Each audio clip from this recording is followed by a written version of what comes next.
د ناشنا نمبر نوم د هغه د کلي پته به څنګه معلومو د دې په باره کې زیات کسان میسیجونه هم کوي په کمنټس کې هم لیکلي چې موږ د داسې اپلیکیشن وښه چې موږ پکې د ناشنا نمبر ډیټیل معلومولی شو د سیټ ټپ هم تاسو ته ښکارېږي د کس هم د دې په باره کې کمنټس کړی او په فیسبوک کې دا قسمه ویډیوګان راځي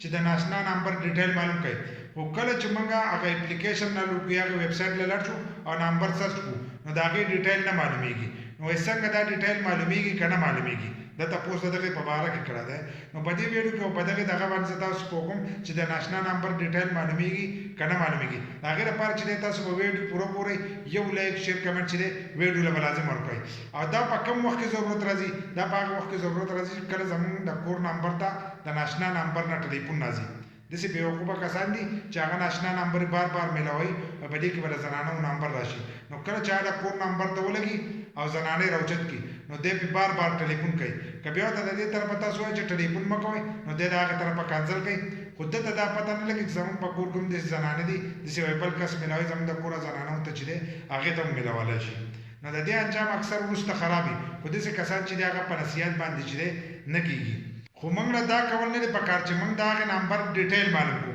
ځکه که موږ ډیټیل معلوم کړو نو موږ به په هغه پسې ځو شرله یا به موږ ووهو یا به موږ ووایو ځکه هغه په خپله بېعزته دی ځکه دا قسمه کارونه چې دي دا کوي خو کله چې تاسو ته د ناشنا نمبر نه ټلیفون راځي هغه بلاک کوئ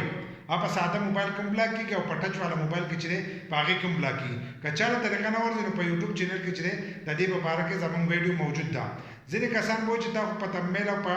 ټایټل او په ډسکرپشن کې دا لیکلو چې د ناشنا نمبر ډیټیل معلوم کوي نو موږ د دې د وجې نه لیکلو کوم کسان چې زموږ نه د دې سوال کړو کوم کسان چې میسیجونه کوي کمنټس لکه څنګه چې د مخکني کس کړو چې د دې ډیټیل معلومیږي که نه معلومیږي نو معلومیږي خو د هر یو نمبر نه معلومیږي د کمې چې ډیټا پټه شي نو هغه نمبر چې تاسو سرچ کوئ نو د هغې